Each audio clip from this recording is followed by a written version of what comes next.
Olá! Como o Espiritismo nos ajuda a entender o mundo de hoje? É isso que o nosso programa se propõe a mostrar em conversa com estudiosos espíritas. E o tema do nosso programa de hoje é responsabilidade ecológica. Prepare-se, Entre Dois Mundos está começando agora.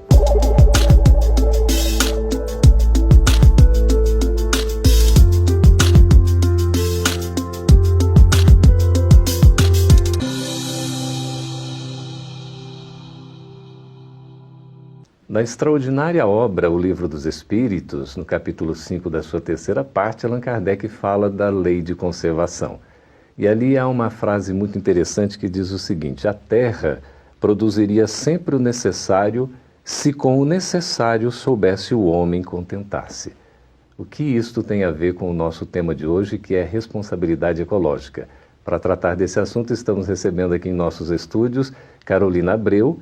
Muito obrigado por sua presença, Carolina, você que é doutoranda pela Universidade de Brasília e atua nessa área de inteligência artificial aplicada à ecologia. Muito interessante isso. Seja bem-vinda. É muito bom estar aqui. Também recebemos André Siqueira, trabalhador da Federação Espírita Brasileira, para conversar sobre esse assunto. Seja bem-vindo, André. Sempre um prazer, Geraldo. Então, nós temos essa colocação assim interessantíssima de Allan Kardec sobre a nossa participação. Se a gente se contentasse com o necessário, basicamente a gente conseguiria ter tudo para todo mundo. Mas como é que fica, diante dessa questão, a nossa responsabilidade ecológica? Acho que até para entender o que seria essa lei de conservação nesse contexto, a gente precisa entender o que é responsabilidade ecológica.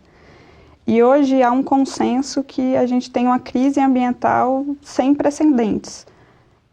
Uso e cobertura da terra, problema com resíduos, poluição, esgotamento dos recursos hídricos.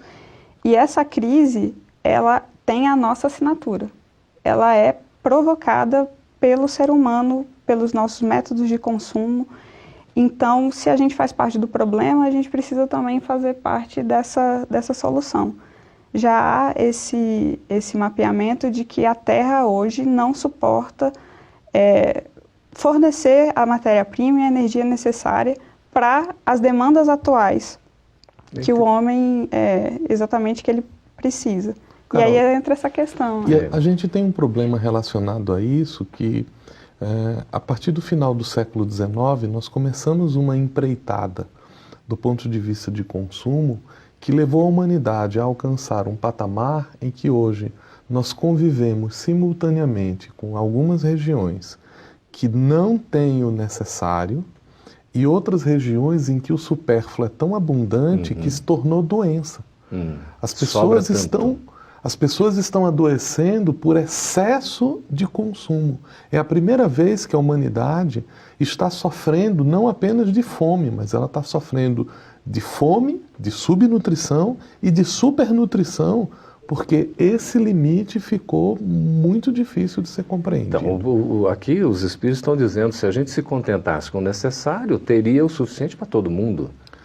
Existe um aspecto na pergunta que Kardec está fazendo uma referência explícita ao pensamento de Malthus. Malthus era um economista inglês que ele defende a ideia de que como a população humana ela cresce geometricamente, mas os níveis de produção crescem apenas aritmetricamente, chegaria um momento em que a gente não teria alimento suficiente para toda a população.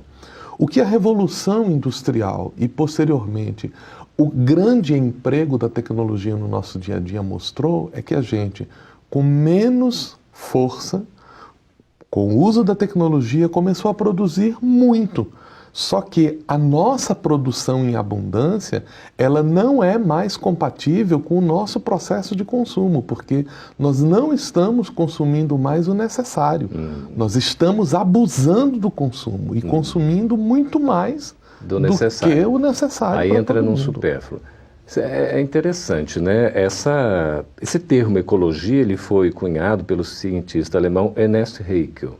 E ele diz que ecologia é o estudo da casa, ou o cuidado que a gente tem com o lugar onde a gente vive.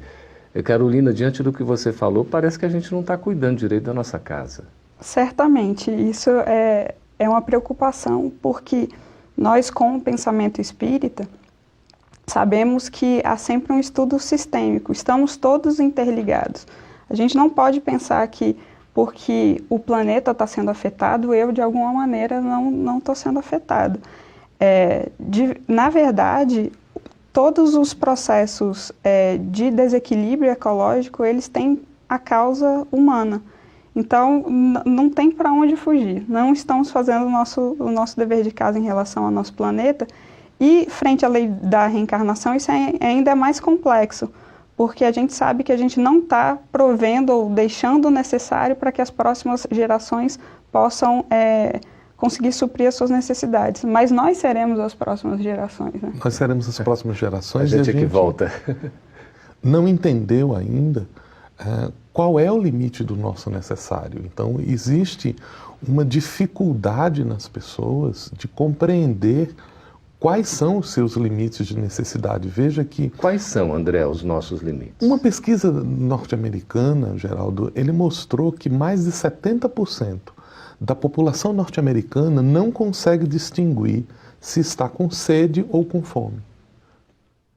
Não consegue distinguir que o que está sentindo é sede ou fome, então ingerem coisas. Que coisa. O limite da nossa necessidade é o limite daquilo que é necessário para a nossa sobrevivência. É aquilo que nos permite realizar o nosso potencial. E todos nós precisamos descobrir isso. Esse é um desafio que não é apenas um desafio da humanidade enquanto gênero, é um desafio humano. Eu preciso descobrir quais são os meus limites. Eu preciso entender o que é suficiente para que eu tenha uma vida produtiva, alegre, feliz. Porque quando eu passo desse limite, a saciedade me traz problemas, não mais soluções. Uhum. Diante desse contexto de ar poluído, né, águas contaminadas, enfim, desmatamentos com irresponsabilidade, Carolina, será que nós estamos diante de um caos?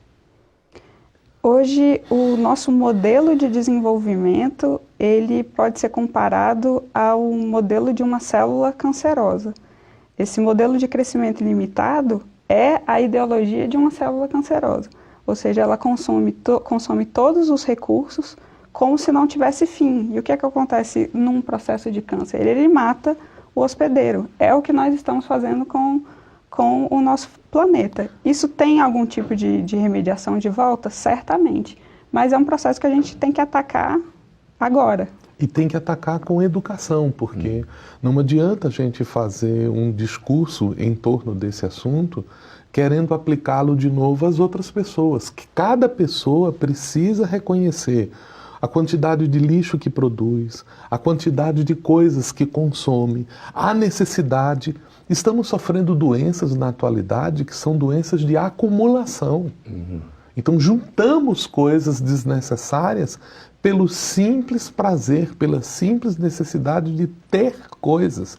Essa é uma ideologia que precisa mudar. E se torna um problema para nós. Completamente materialista, né? A gente perde a vista das verdades espirituais. Nós estamos conversando com o André e com Carolina. A gente vai para um breve intervalo, vamos voltar daqui a pouquinho. Já deixamos uma questão no ar sobre o instinto de conservação. Afinal de contas, preservar, conservar não é natural. Até que ponto a gente está se excedendo nessa conservação? A gente volta daqui a pouquinho. Fique conosco.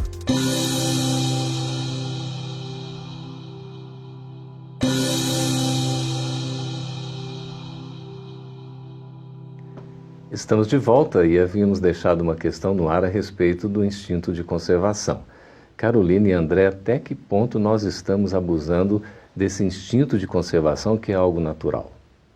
Acho que o instinto de conservação, ele precisa ser compreendido como o esforço de nosso próprio organismo para se preservar e se reproduzir. É uma implantação da natureza, uma estratégia para que a gente possa aproveitar o que de melhor as experiências podem nos oferecer. Nós confundimos isso quando além do limite que nos é necessário, nós procuramos, sob a desculpa da conservação, da autopreservação, do ajuntamento, nós estocamos o que nós não precisamos. Conseguimos construir uma sociedade em que o problema da comida está muito mais no problema da distribuição dela do que na produção. Temos alimentação suficiente se ela pudesse ser distribuída adequadamente. E os nossos desequilíbrios são muito mais um problema de mercado egoísta do que necessariamente um problema de produção, de consumo. Então, estamos com uma dificuldade muito grande em entender qual é esse limite da nossa lei de conservação. Então, nesse caso, quando a gente se excede, até passando para o supérfluo, esse supérfluo nosso é o que vai estar faltando em termos do necessário para o outro, Carolina? Certamente. Um dado muito interessante é que se a gente pegasse a terra fértil do nosso planeta e dividisse pelo número de habitantes, em 2007 a gente teria 1,8 hectare disponível por pessoa. Já em 2007 a gente produzia 2,7 hectare por pessoa. Então não falta comida, não falta alimentos, não faltam suprimentos. Mas essa lógica de desenvolvimento que não leva em conta uma justiça social, que não está embasada em nenhum padrão ético, apenas no lucro, no materialismo em si, isso é a essência do desequilíbrio. E a gente evoluiu, né, Carol? A gente saiu de um modelo inicial em que o egoísmo visava exclusivamente ao meu interesse. Avançamos do ponto de vista de progresso para o egoísmo da minha família, da minha comunidade, e estamos no momento em que estamos questionando o nosso egoísmo de raça. A raça humana não é a única que tem direito sobre esse planeta. Nós não podemos esgotar os recursos do planeta em nosso próprio benefício.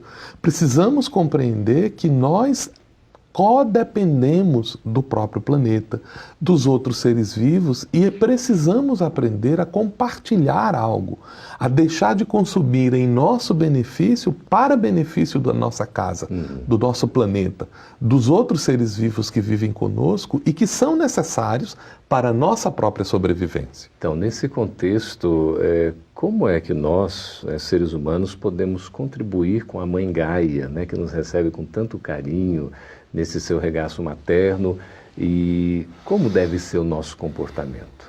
O que o homem pode fazer? Eu acho que um dos primeiros passos é a gente enxergar além da matéria. Quando a gente enxerga que somos todos criaturas, seres, filhos de Deus, estamos todos interligados, precisamos encontrar uma maneira harmônica de sobreviver, nos aproveitando da natureza sob um fim útil. É difícil pensar só na questão da conservação, a gente tem que pensar também na questão da sobrevivência. A gente age hoje como se a dispensa do planeta Terra não fosse acabar. Ela já está se esgotando. A gente precisa reformular nossos padrões econômicos, éticos de exploração, se a gente quiser continuar nesse planeta. Iremos colher, já estamos colhendo as consequências desse uso desenfreado dos recursos. E a gente tem, Carol, um aspecto nisso. Precisamos investir numa educação moral. E o que eu quero dizer com isso? Nós iniciamos com a revolução da ciência uma transformação de conhecimento. E nós precisamos conhecer, nós precisamos desenvolver uma educação intelectual para que a gente compreenda esses problemas, para que a gente invista nas leis, para que a gente desenvolva tecnologia.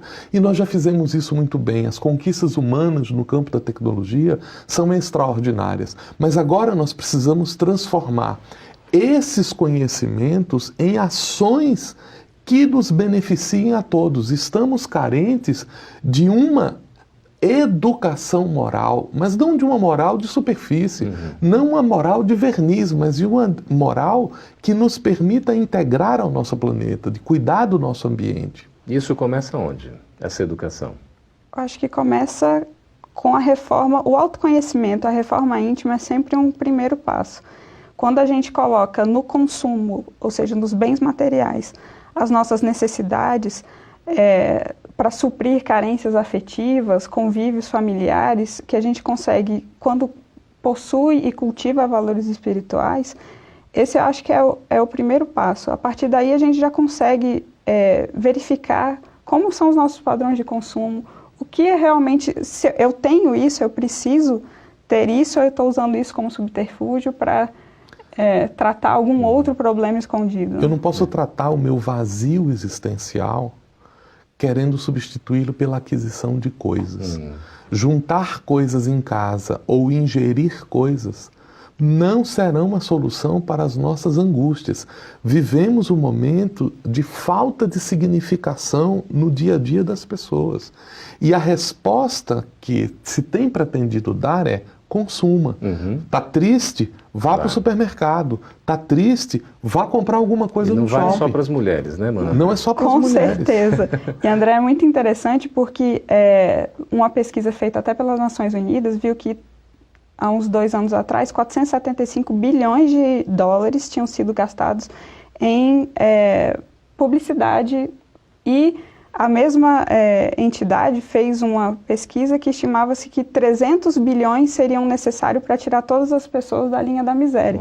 Gastou-se mais com propaganda? Com propaganda do que a gente teria para tirar essas pessoas dessa zona de vulnerabilidade. Então são escolhas que a gente está fazendo, escolhas não morais. Não acertadas, né? E isso é um prejuízo para todos nós. Há pessoas, inclusive, que dizem que não tem nada a ver com ecologia, com esse negócio de cuidar do ambiente. Ainda hoje a gente escuta isso. Geraldo, veja que nós estamos num momento em que mais de 50% dos recursos econômicos da humanidade estão na mão de menos de 3% da população mundial. Então, isso já dá o tom do desequilíbrio em que nós estamos vivendo. Veja que nós não conseguimos transformar o conhecimento numa promessa de felicidade, embora estamos a caminho. É justo que a gente aprenda os alertas que a comunidade científica tem feito em relação à pegada humana sobre o planeta, dos rastros de destruição que nós estamos imprimindo ao planeta, estão se refletindo em diferenciações climáticas, em dificuldades no nosso dia a dia. Consequências terríveis, né? Mano André, Carolina, nós vamos para um breve intervalo, porque a gente tem muito para conversar sobre isso e aí responder as questões dos nossos espectadores. Se você estiver gostando desse programa e quiser assisti-lo e outros também, acesse aí o canal Gotas de Luz. No vídeo tem o site, você pode pesquisar e acessar. Estamos de volta daqui a pouquinho.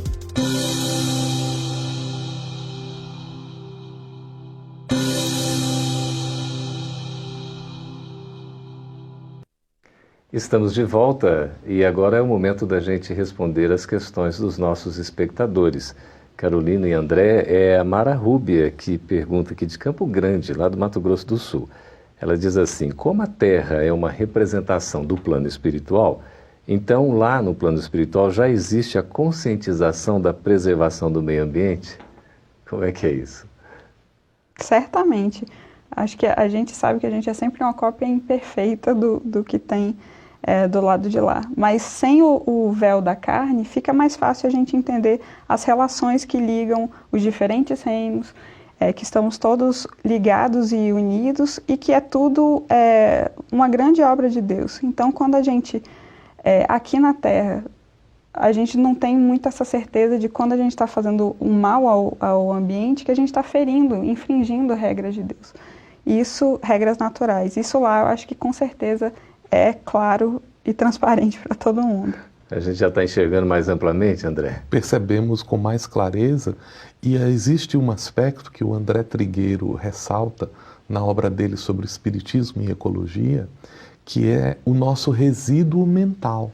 Então, no mundo espiritual, que é essencialmente um mundo em que os nossos pensamentos, os nossos sentimentos, eles são muito transparentes, nós também temos a preocupação com o resíduo das nossas ideias, porque nós somos entes mergulhados no universo que produzimos também emanações físicas e mentais. Olha só, a Isvani Almeida de Dores de Ganhães, lá em Minas Gerais. Ela pergunta o seguinte: todo desencarnado, com exceção dos que vêm em missão, vão primeiro para o umbral?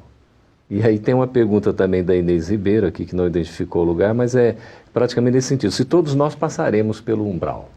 É interessante que a gente compreenda, a palavra umbral, ela significa porta. Ela é um ponto de acesso. E quando André Luiz cunhou o termo, ou utilizou, ele quis fazer uma metáfora para esse processo de entrar no mundo espiritual, que não é um lugar. Quando ele descreve que o umbral é esta região que começa na Terra, porque nós estamos envolvidos com elementos mentais do dia a dia. Não podemos confundir a ideia do umbral como uma região espacial. O umbral é uma região de convivência com a qual sintonizaremos ou não. Então, o que vai determinar se nós vamos passar pelo umbral ou não são os nossos esforços e a nossa sintonia. É uma boa dica também aí para o espectador, para todos que tiverem interesse, é assistir o vídeo, né? Céu e Inferno, Mito ou Realidade. Carolina, o Alex Amon Menezes, ele não identificou aqui a cidade de origem. Ele pergunta o seguinte: é possível um ente querido, após desencarnado, saber o que acontece conosco?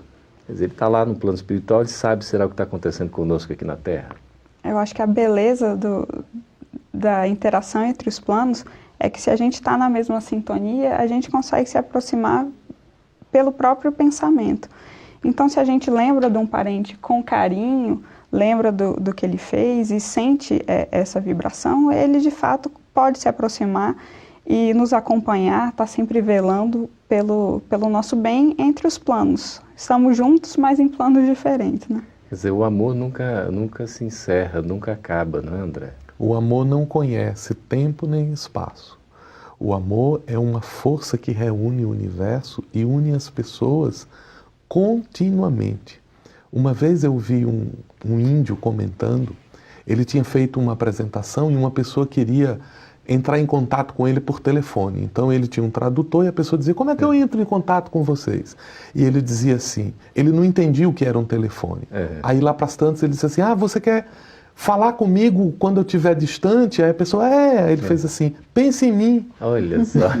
Deus me leva o seu pensamento. Que coisa linda, né? Já natural, né? Essa transmissão de pensamento. Quer dizer, nós estamos conectados, né? Estamos juntos, sobretudo aqueles a quem amamos, né? Com quem nós simpatizamos e também com os que a gente não tem lá, também, essas relações. Com certeza. A lei de sintonia vale em todos os aspectos, né? Isso. Agora é a Letícia Yamazaki, de Rondonópolis, Mato Grosso. Ela diz assim: a minha dúvida está nas definições de anjo da guarda, ou mentor espiritual, espírito protetor, espírito amigo ou familiar. Afinal, quais as diferenças entre esses termos, né, que a gente tanto usa? O que é um, o que é outro? Como é que a gente pode tratar esse assunto? Acho que no próprio Livro dos Espíritos, Kardec pergunta ao espírito de verdade, ele já define: espírito protetor, bom gênio, anjo da guarda, são nomes diferentes para essa mesma criatura que nos acompanha desde o nascimento até a morte do corpo. É aquela que vela por nós e respeita o nosso livre-arbítrio, mas que nos dá todas as boas sugestões quando a gente está disposto a ouvir, né? Eu gosto de pensar, Carol, que da mesma maneira, quando a gente vai para a universidade, a gente ganha um orientador, que é quem vai nos auxiliar naquilo dali. Quando nós entramos na escola da Terra, nós também ganhamos um orientador. E esse orientador é o nosso anjo bom, o nosso anjo guardião, o nosso mentor espiritual. E além deles, nós temos os nossos espíritos amigos, que nos visitam, que nos inspiram, que compartilham conosco momentos de experiência. Que podem ser, inclusive, familiares. Que podem ser, inclusive, familiares, corporais ou espirituais. É interessante isso. Na verdade, a gente também tem aqueles espíritos protetores aqui na nossa própria relação, não é? Sim. Na convivência, na família, na sociedade, na casa espírita, enfim. Nós nunca estamos Aprendemos, sós. Geraldo, aprendemos que o melhor trabalho é sempre cooperativo. Então, quando a gente chega no mundo espiritual, não é diferente. Os espíritos não pretendem exclusividade nas coisas. Se nós aprendêssemos a oportunidade que é compartilhar, já teríamos superado os problemas da nossa dificuldade em cuidar de nossa casa, já teríamos superado a nossa dificuldade em cuidar, inclusive, de nós mesmos. Pois é. E é tanta paciência que esse amigo espiritual, espírito protetor, tem para conosco, né? Será que ele nos puxa a orelha também, Carolina? Com certeza. O problema é a gente querer escutar o puxão de orelha. Ele está sempre nos intuindo, tentando direcionar, mostrar, relembrar dos nossos compromissos assumidos nessa encarnação, mas é tudo uma questão de sintonia e de boa vontade de nossa parte, né? Ele quer nos bem intuir, a gente precisa estar disposto a seguir esse caminho. Quer dizer, nesse caso, o livre-arbítrio é fundamental. O livre-arbítrio é a nossa oportunidade de crescimento. Podemos decidir sempre que temos opções. E nós sempre temos opções? Sempre temos opções quando investimos em conhecê-las. Às vezes a gente não quer conhecer as opções e ficamos sem elas. Aí nos limitamos. A vida é uma maravilha, né? Estamos aqui encerrando mais um Entre Dois Mundos. Conversamos com o André Siqueira e também com a Carolina Abreu. Muito obrigado pela presença de vocês. Foi um prazer, né, Carol? Igualmente. E é você também que dirigiu as suas questões, dúvidas, sugestões. Nós agradecemos muito e solicitamos que estejam conosco em próximos programas, próximas edições do Entre Dois Mundos. Até lá, fiquem conosco.